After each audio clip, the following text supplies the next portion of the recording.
setiap atau rumah sakit sendiri? At the end of the day udah banyak satgasnya, udah banyak aturannya. Saya bilang tinggal masalah niat dari pimpinan. Jadi saya menggunakan waktu saya ini untuk memberikan contoh, sehingga nanti ini bergulir menjadi bola salju. Dan orang Indonesia tuh kita udah ada aturan dilanggar ya udah dikasih hukuman sesuai aja. Itu aja nggak pernah dilakukan. Jadi kalau kita kasih hukuman, ya STR kita bisa cabut, nggak bisa praktek lagi SIP-nya. Harus gitu kan orang jadi tahu bahwa ini tidak boleh dilakukan. Ini mesti tegas aja. Hasilnya dari investigasi internal Kemenkes ini akan diberikan ke polisi sebagai dasar. Sudah kita berikan ke polisi, jadi kita udah dapat semua WA-nya, semua catatannya, semua rekamannya. Itu kan para PPDS itu dipanggil juga kan, dipanggil kemudian diarahkan, bahasa gini, diintimidasi kan, harus begini kan ya dapat juga kita rekamannya kan, itu udah ada semua. Jadi udah gamblang sih.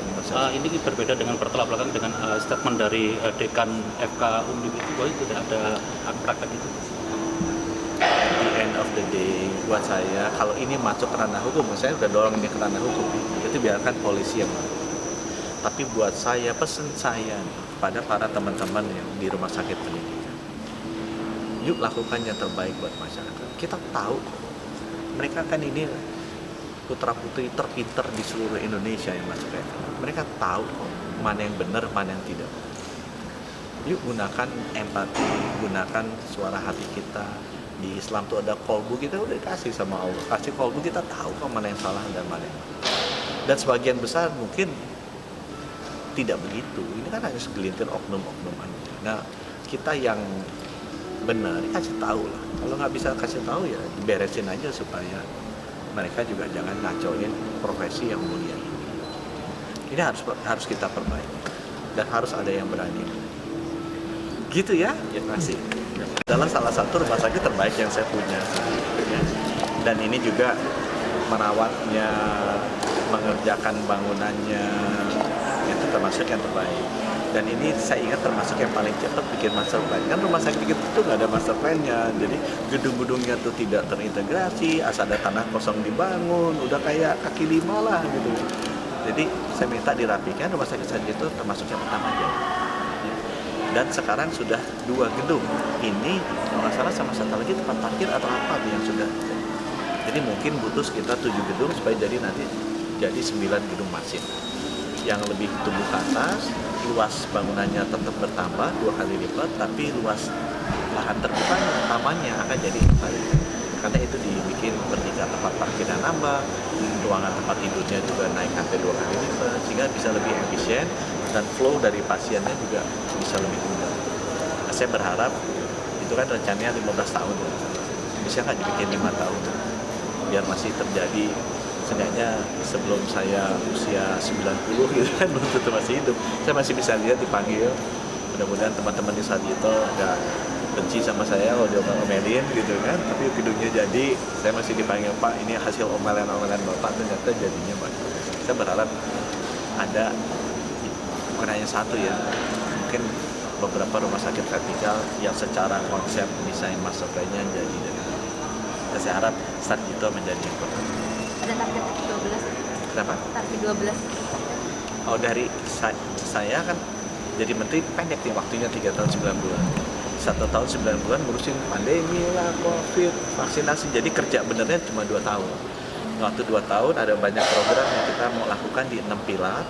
Di pilar keduanya itu juga ada beberapa program. Salah satunya adalah ini, revitalisasi rumah sakit vertikal. Kita kan di pilar nomor 2 tuh transformasi layanan rujukan, kita lakukan perbaikan misalnya di program KJSU, penyakit-penyakit yang paling banyak korbannya kita siapin alat-alatnya. Kemudian ada juga kita mau ada program merubah pembiayaan BPJS agar rumah sakit kita tuh mendapatkan pembayaran yang baik. Nah, salah satu programnya juga adalah program revitalisasi rumah sakit Kemenkes. Sejak 2022 kita udah bangun 12. Sebenarnya bakal 13 karena harapan kita akan segera di groundbreaking tahun ini. Jadi 13 sudah dimulai, mungkin selesai 10. Jadi 2 tahun bisa selesai 10. Nggak pakai korupsi, nggak pakai lama gitu kan, kerja cepat. Dan dari 10 itu 4 akan diresmikan minggu ini oleh Bapak Presiden, 4 minggu depan, dan mungkin 2 agak belakang, rumah sakit IKN sama rumah sakit yang di Solo. Rumah sakit Solo itu bantuan hibah dari Raja UAE, kayak masjidnya gitu kan, di habis masjid kita bujukin mau kasih rumah sakit, sedangkan yang di IKN itu rumah sakit kita yang didesain sama arsitek terkenal Andra Matin. Ya, gitu. Nah dari 10 peresmiannya itu Sarjito yang pertama, ya, Sarjito yang pertama dia.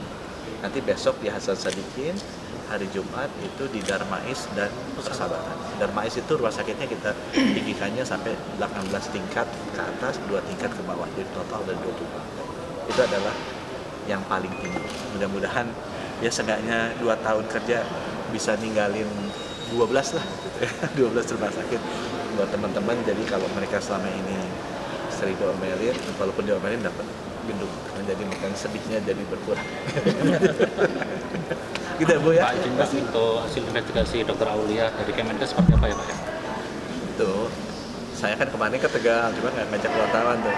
Karena saya bilang, aduh kalau kayak gini balik lagi kita jadi pimpinan tuh harus dengar langsung, karena bisik-bisik segala macam kan. Jadi saya ke Tegal, ketemu ibunya, ketemu adiknya, ketemu tantenya, udah saya lihat semua lah, semuanya saya lihat. Bukan hanya diary-nya, chat dengan bapaknya, chat dengan ibunya, chat dengan adiknya, chat tantenya, semuanya udah saya lihat. Jadi kalau saya pribadi, saya udah tahu lah apa yang terjadi. Saya udah sangat tahu apa yang terjadi. Tapi buat saya itu nggak penting. Itu yang biarkan polisi beresin. Buat saya penting 2. Buat saya yang paling penting itu bapaknya itu saya tengok udah kondisinya menyedihkan sekali. Udah mau nangis ya kalau melihatnya. Jadi bayangkan jadi ibu dan adiknya dokter juga di RSUD Sukabumi. Udah kehilangan kakak. Saya lihat kondisi bapaknya itu udah menyedihkan sekali.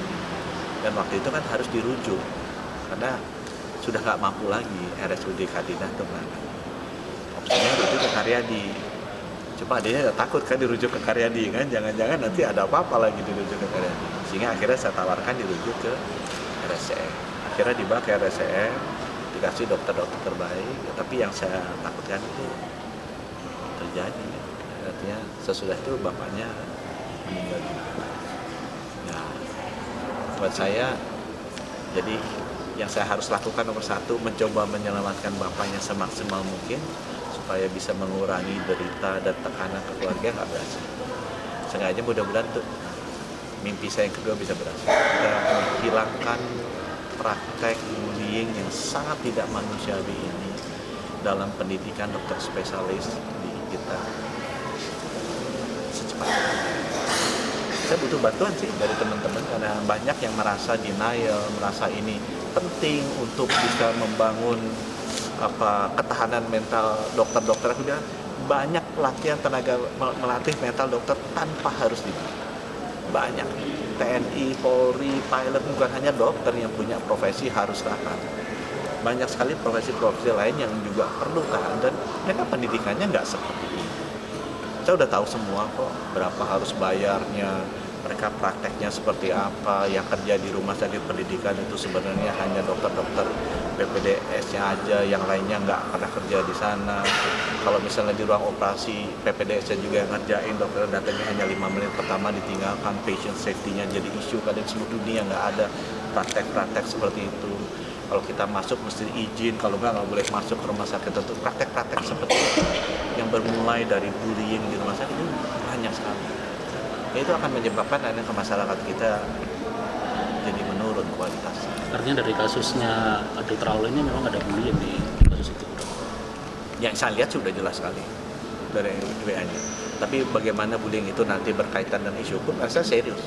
Saya benar-benar yang ini saya akan dorong ke ranah hukum, biar ada hukuman maksimal bagi yang melakukannya, biar ada efek jerahnya. Kalau enggak ya pejabat petingginya aja nggak mau menerima gitu ya, gimana ini bisa diperbaiki sistem perbaikan tuh harus dari atas. Kalau nggak akan mungkin. Dan saya melakukan ini bukan karena apa-apa, karena saya melihat tugas kita melayani masyarakat dengan empati, dengan komunikasi yang baik. Kalau mentalnya kita juga nggak baik, gimana bisa kita melayani masyarakat dengan baik? Itu semua dilakukan dengan niat baik agar kedepannya layanan kesehatan Indonesia itu jauh lebih baik. Dan saya minta Sarjito, UGM itu juga menjadi pemimpin beberapa seperti Unpad udah berani melakukan itu. Mungkin nggak populer ke segelintir orang yang senior, tapi aku rasa semua yang muda-muda sih sekalian saya tanya yang nggak berani berbicara itu jauh lebih banyak. Mereka merasakan bahwa ini harus dilakukan. Pak, apakah dimungkinkan